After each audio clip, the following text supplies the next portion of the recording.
All right, so I'm excited. I got Spencer Kimball here, all the way out in Destin, Florida, with Signature Real Estate International. He's president of that company, and he's a good friend of mine.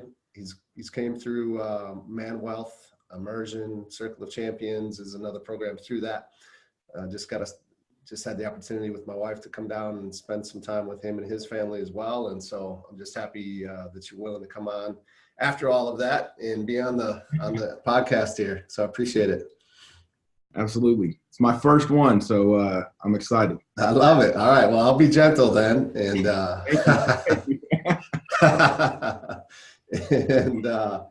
so the first question I like to warm up everybody with is, what do you think of, again, the name of the podcast is Championship Leadership. What's the first thing that comes to mind for you when you hear championship leadership?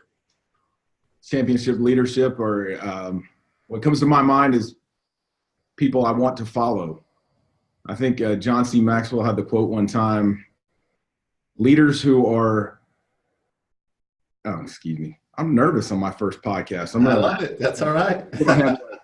But it's a leader with no followers is only out for a walk. That was the quote. And I love that.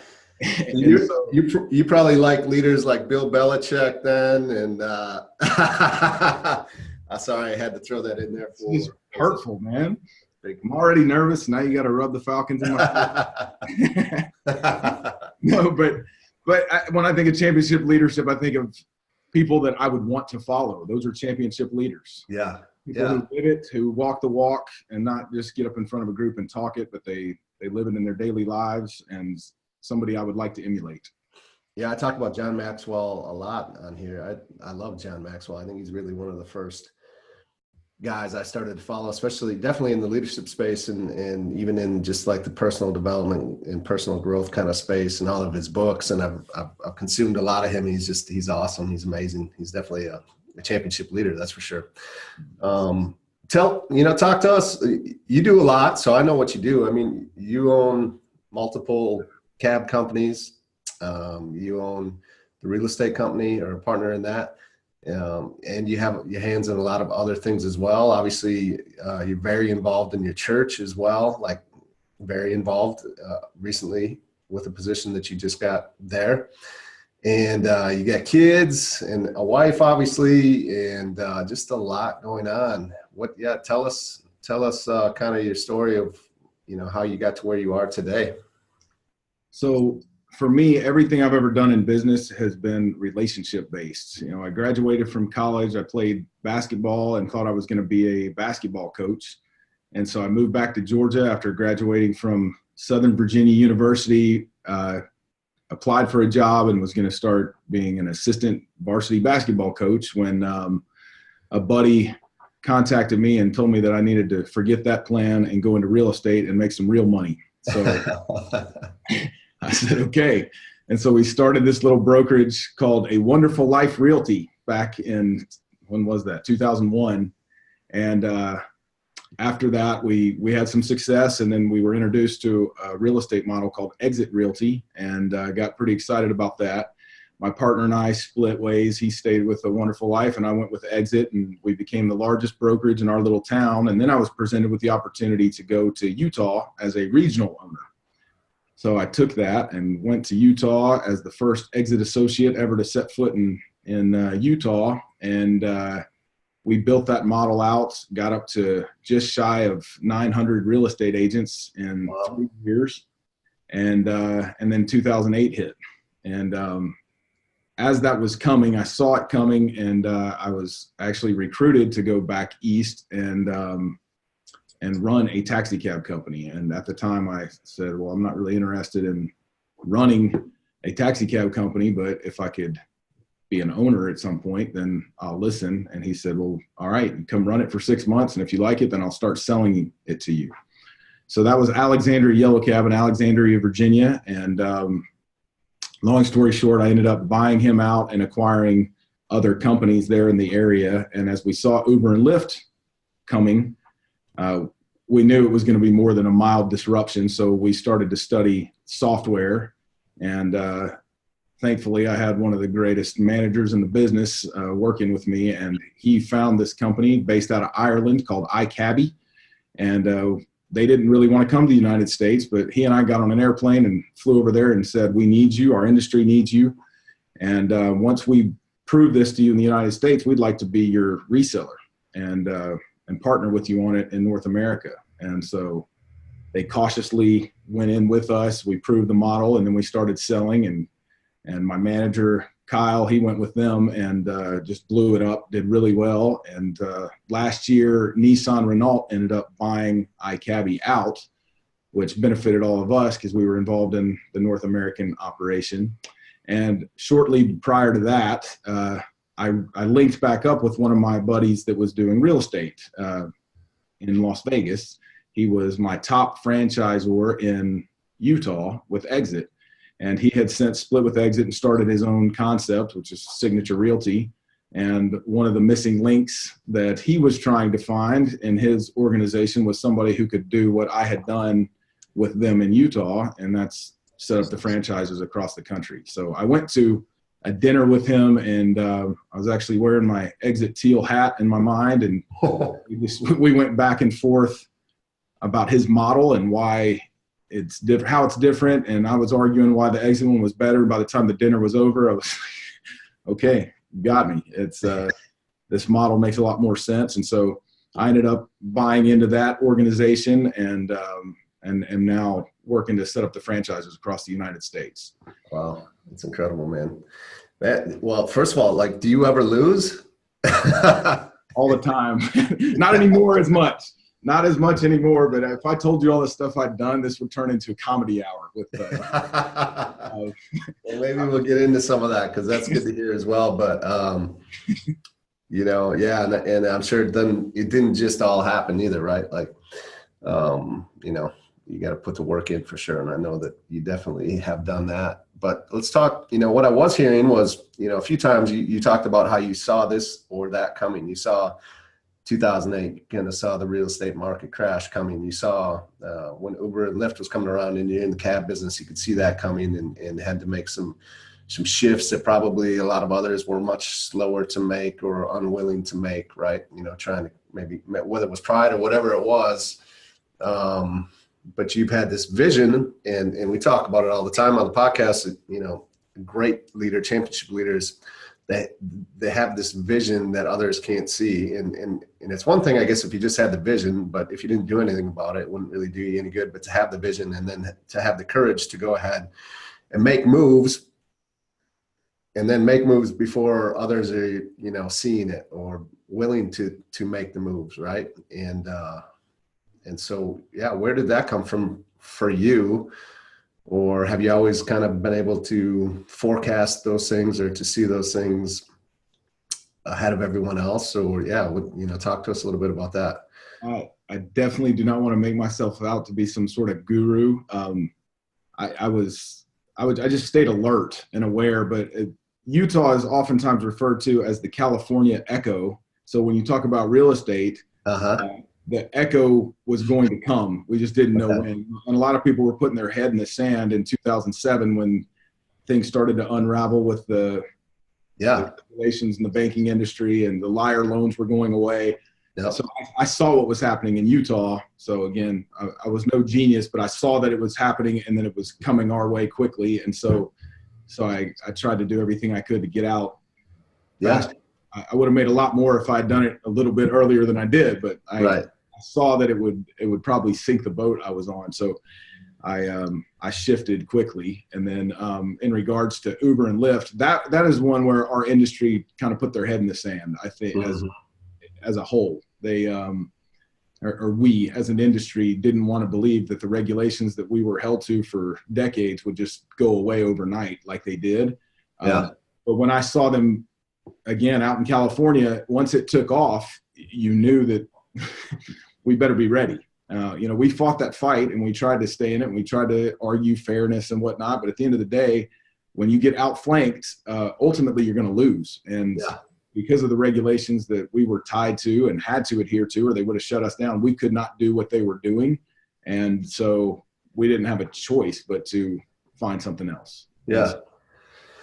Yeah, and it's kind of like, you guys had it so good for so long, right? As far as really no competition, and it's kind of like Blockbuster, not thinking that Netflix is really going to come in and take over, and you know, putting their neck in the sand, or just holding their ground, and also ultimately getting toppled. But what kind of shift did you make? I know, for the audience here, Uber and Lyft are coming. All right, I can either just, pretend that this is like gonna all go away and we're gonna be all right, or you could do what? Well, you can respond in one or two ways. We could either have just held our ground and waited to die slowly, or we could change. And we knew that, so we decided to change. We changed our business model in that we went into the software side to deliver a product that we knew that people in our industry needed. That was one aspect of the change. The other aspect of the change was to stop fighting and whining about what's wrong and how it's unfair that they're doing this to us, and to go out and change what we're doing so that we can dig a footprint and stay alive. And so what we did was took advantage of the fact that people were scared in the industry. So we gobbled up cab companies all around us because they thought they were going to get put out. So they thought, we'll sell. And we made good deals with people we had good relationships with that were win-win. Mm-hmm. So that gave us more of, we could operate from more of a position of strength with more markets and more cars on the road. And then we shifted our model away from trying to pick up the Nate Baileys of the world and starting to deal with the Medicaid patients of the world, so that we can offer a product and a service that Uber and Lyft really couldn't compete with on the same level. Because you may be willing to take the chance that your driver is going to rape you. But the people who hold those Medicaid accounts are not as likely to do that. little dig never hurts, right? I love it. Yeah. I'm willing to take my chances. I don't know if I'd be willing to risk my daughter's life on it, but if I'm with her, maybe. Yeah. Look, I've been in Ubers and Lyfts and never really felt threatened, but there's no way in the world I would put my wife or daughter in one of those things. Absolutely. Yeah, I love it. Well, let's talk. You played basketball. You mentioned that just a little bit. All-American basketball player, by the way, everybody. Very small college, Nate. Oh, here we go. Come on, just accept it. You're All-American basketball player, almost a national champion, right? Runner-up. Sorry to bring that up, but hey, not too many people are playing in the national championship game, so that does say a lot, especially because very unique for your situation. Basically, you guys were the first team ever at your college, right? We were the second year, but we're the first recruited team. The first recruited team. First team was basically a church ball team. And to play in the national championship is a pretty incredible story. Like, they should make a movie about Spencer Kimball, David Hansey. But no, so you've had a lot of opportunity, obviously, and so whether it's in basketball or business or life, who are maybe one or two leaders, mentors, coaches that have come into your life that maybe have affected you or shaped you or molded you to the person you are in business, in life, inside of your relationships, your marriage, your kids. Because I think we've all, and some we've been affected by maybe in a negative way, to where we were like, well, I'm not going to do that. Right. But as well as powerfully, whereas just had some great coaches or men or women in your life that have been great leaders for you and affected who you are today. The first one is my dad. I'm very blessed to have had the greatest father who's ever walked the earth. My mom's right there beside him, but he was kind and patient and loving and supportive. And he taught me things that have applied in all aspects of my life from when I could walk. He was always positive, always upbeat. I've told this story a few times, but he had me believing as a child that I had this special gift playing basketball because I was a Kimball, that I had this gift called the Kimball Deadeye. And what that meant was that if I really focused, that I could shoot better than anybody else. Yeah. And that's reality to me. That's awesome. Deadeye taught me to believe that I would score more and I could make more shots if I would just tune into the Kimball Deadeye. And when I would miss a shot in games, oftentimes I'd be like, I just need to adjust. I just need to adjust the Deadeye. And it wasn't until I was older till I realized it was just something he said to me. Yeah. But it was real to me.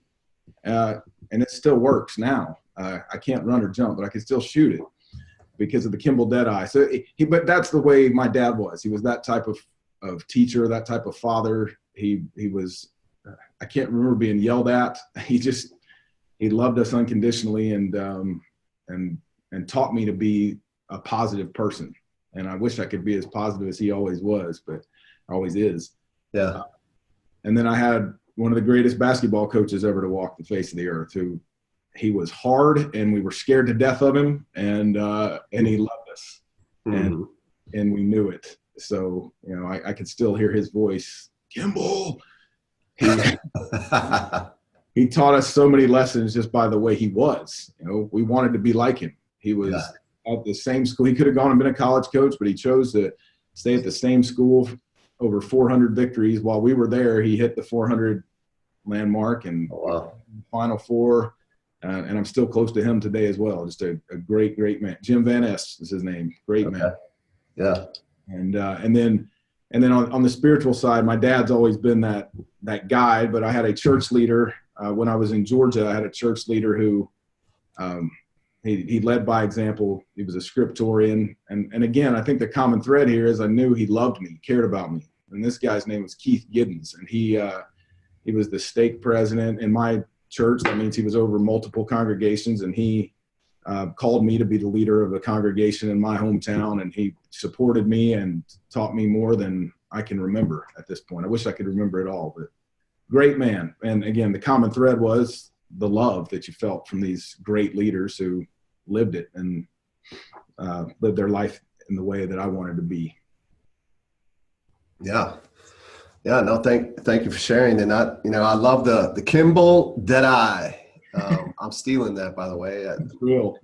The Bailey. I let you borrow the Integrity Bank thing, so it's okay. Yeah, I appreciate that. Well, yeah. For anybody who's listening, the Bailey Deadeye. Yeah, I just made it up. I don't know. I hear my good buddy Kimball. He's talking to his kids about that now, like he made it up. I don't know what's going on here. We two could play this game. But no, I can't wait to talk to my daughters about that because they're, my oldest is really into basketball and she just turned 11, so she's only in 5th grade, but she really enjoys it, and so I just love that, right? Your dad was consciously creating you and your jump shot. And you didn't know any different, right? You just believe it to be true because like, hey, is this man in your life, your dad that you look up to, and to instill that in you is awesome. So I love that. And then just the theme that you said of that you could just tell that they loved you. That's powerful. I think we should probably talk about that more because that's not something that's really come up in here. But there's really something to that when you know that you have this leader in your life that you're following, that they really truly do care about you. And you even mentioned it, like your basketball coach was kind of, he didn't always everyone shows their love in different ways. I guess you said, he was kind of my basketball coach was kind of the same way, like, Bailey, what, like, there you go, missed the layup again. And they all have their own ways of motivating, and but that they care and love about you too. They did. And with all three of these guys I was just mentioning, the way they lived their life was a testament to who they were. It wasn't, you see one guy on Sunday or you see one guy at basketball and then you see them off the court or outside of church and they're totally different. No, they're the same wherever they are. And I love that about all of them. My dad, whether he's in a board meeting or at a church meeting or sitting on the couch, he's the exact same person. And I learned a lot. That's who I wanted to be like. I never wanted it to be said, oh, yeah, you got the church version of Spencer or you got the work version. I mean, this quote I love, too. I think it's a Maxwell quote. There's no such thing as business ethics. There's just ethics. Yeah. You are who you are. I love that. That's incredible. Yeah, and that's kind of in common, too, right? Unfortunately, you see a lot of the opposite of that, right? One way in one environment and another in others. So what's we talk a lot about, certain points in our life where things could be very different, right?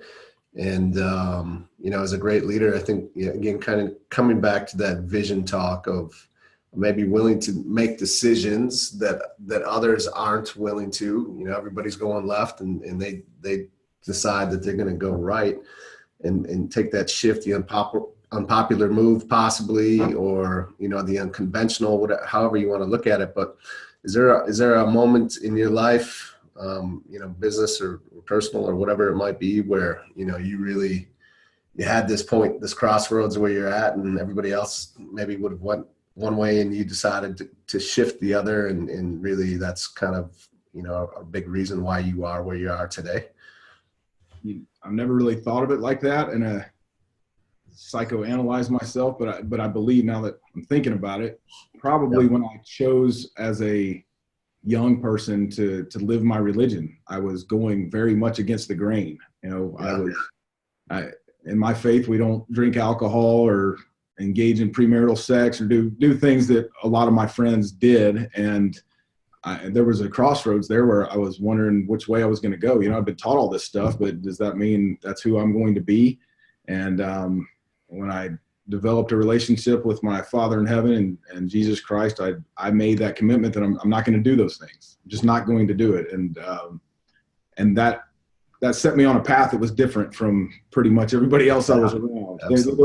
I had a couple of friends who were close to me that we helped each other, but by and large, we were peculiar. We were unique in that regard. And I saw the benefit and the blessings of that. And maybe that's what started me on that path, was going against what everybody else is doing isn't necessarily a bad thing. Yeah, absolutely. Yeah, no, that's great. I can imagine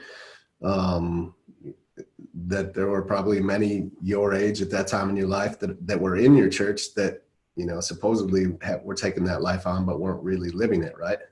Oh, like any church. I mean, just like any, absolutely. Nothing to do with your church, but just, it's just kind of. No, and I didn't mean it like you were saying it that way, but it was everybody, I was in small town Georgia, and everybody went to a church, or for the most part, everybody went to a church, but there was, we were kids, we're teenagers, and most teenagers trying to do things. And I made that decision not to be like most teenagers when it came to those aspects of my life, which set me on a path, I believe. No, I love that you said that, and that came up for you, because, when you think about it, I mean, that's very clear that, to make that stand, that, it's not easy at all. And, but I mean, that can only, there's no way that can't roll over into everything else that you do in life, right? Including business and everything else. So true testament to that. And that decision, definitely an unpopular one, especially today now, in our society and our culture, and, back then too, just as much, I suppose. But I love that. I love that. So that's incredible. What, to you, how many, you own a lot of different companies, and you do a lot of different things, like as a leader for yourself, what's your personal philosophy on how you lead others? And because I imagine, you have a lot of employees, you have a lot of other leaders within your organizations that probably report to you, and so how do you keep it all together? How do you lead others in your organization, so that with that love that you were talking about from your dad, from your coach, from your spiritual mentor? So for me, it's all about relationships, whether it's in acquiring a business or making a deal, leading employees. The people that are in my inner circle know without a shadow of a doubt who they are to me. And it's because I tell them, it's because I treat them that way. It's not just words. They know they can count on me. My leadership philosophy has evolved over time, and it's you got to be somebody that people want to emulate. And in the business place or at home, it makes a difference. They buy into who you are as an individual. And I was actually talking to a buddy this morning who was trying to present a deal to somebody, and he said, "What would you say?" And I said, "I would go sit down with that person and tell them that what you are there to do today is figure out exactly what they want, and that's what you want to get them. And then you find a way, because when people know that you care and that you want to make something work for them, then it's human nature. They want to make it work for you too. And so I advise them to go in and find out exactly what that person wants, and then find a way to make that thing work for you. And if it can't, then it doesn't work for either side. But if that's the approach to everything, then you win. So the quote unquote win-win deal is real. And so as we were acquiring these taxi cab companies, as I got into this real estate deal, the other stuff you're alluding to, where I've got some little businesses on the side, they're all relationship based. That has to be good for the other side first. It's the way I think. It has to be good for the other side first, and then I'll make sure that it works for me, or I just won't do it.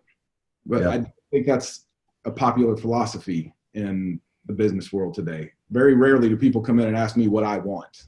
They have a list of demands, and it's off-putting a little bit when people come in with a list of demands. But when somebody comes in and says, I want you to have exactly what you want, and we make a deal that works for them that way, then it tends to be a good situation. And that's why I've gotten into so many different things, whether I was investing in it or helping or starting it because of a relationship. It was always the underlying principle there was, does it work for you? And if it does, then I'll make sure it works for me before we sign on the dotted line. Yeah. I love that. Yeah. It's just a testament again to who you are. And you can see that to help others out first before you really think about yourself. Obviously you want it to be a win-win for you as well.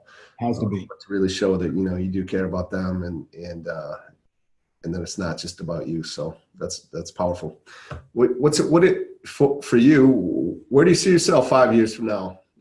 Big picture, what you got going on, and have you taken time out to really kind of think about the future as far as even, kind of that short-term window, 5-10 years from now, where you're at in business and life, and like where you want to be and what ultimately do you want to accomplish in the business world? Because you seem like a pretty driven guy when it comes to business. So from a business perspective, where I would like to be in 5 years is working 100% of my time for a nonprofit and be in a place where I can financially, that it won't affect anything.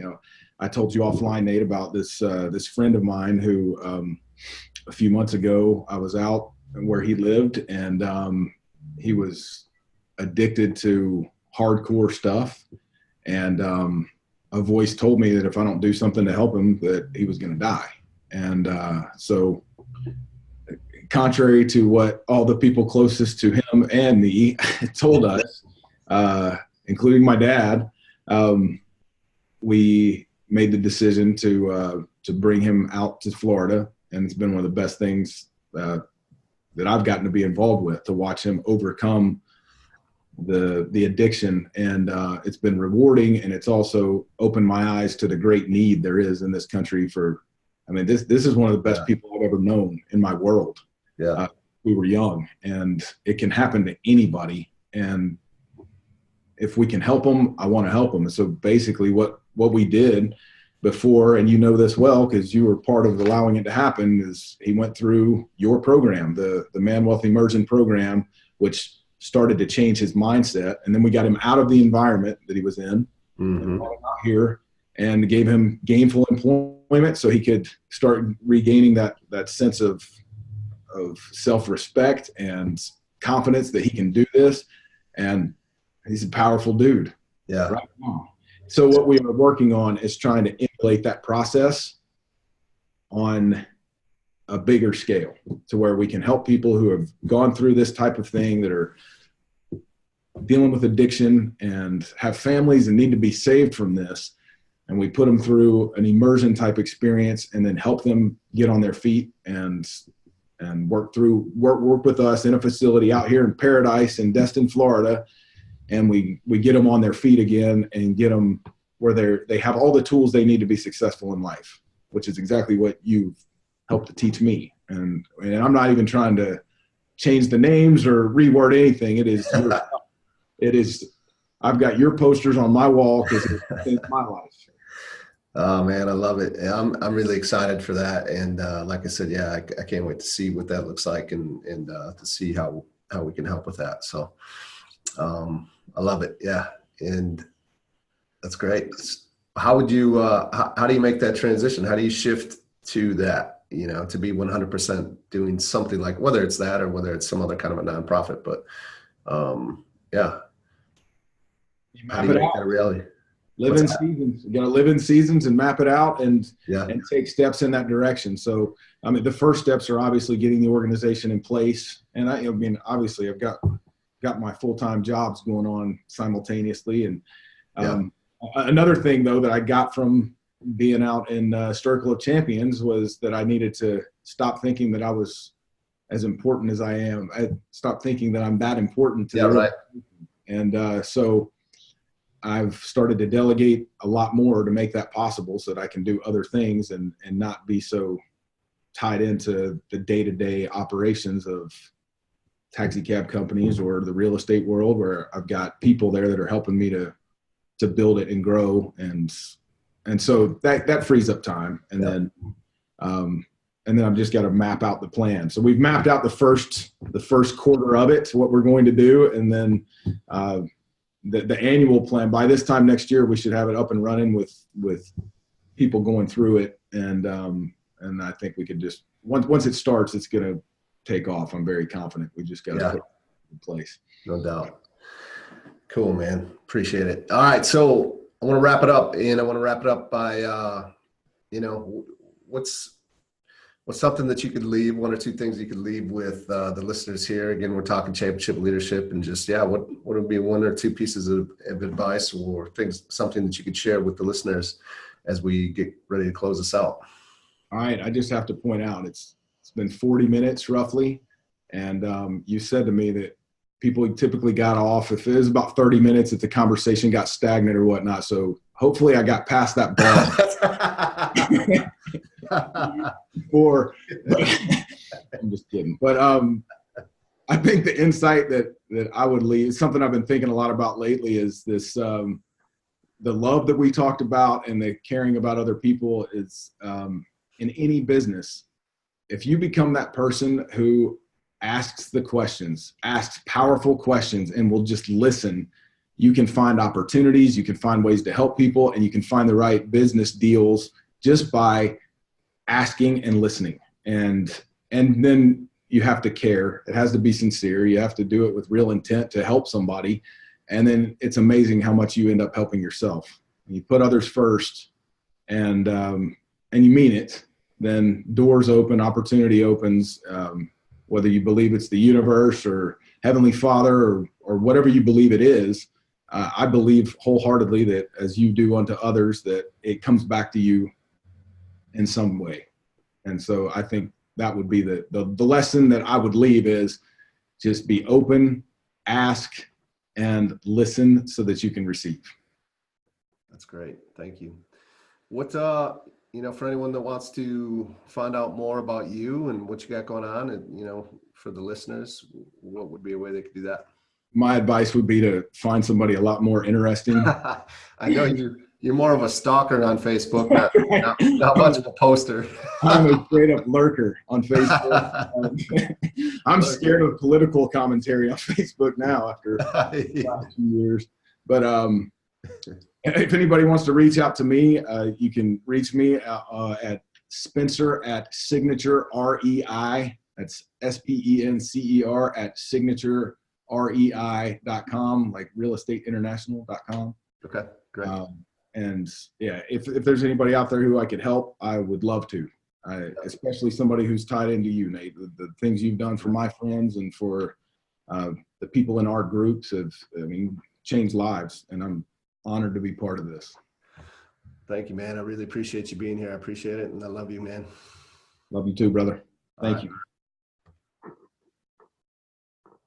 Okay. Still recording.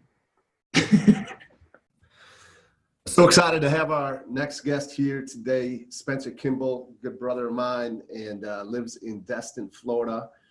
He owns multiple companies, but he primarily is inside of Signature Real Estate International as the president, expanding their franchises across the country currently right now. And he's just got an incredible story. He's an incredible person, incredible man, a great father, great husband. And I'm just excited for you to be here to listen to his story. So with that, I'd like to welcome and introduce you to Spencer Kimball.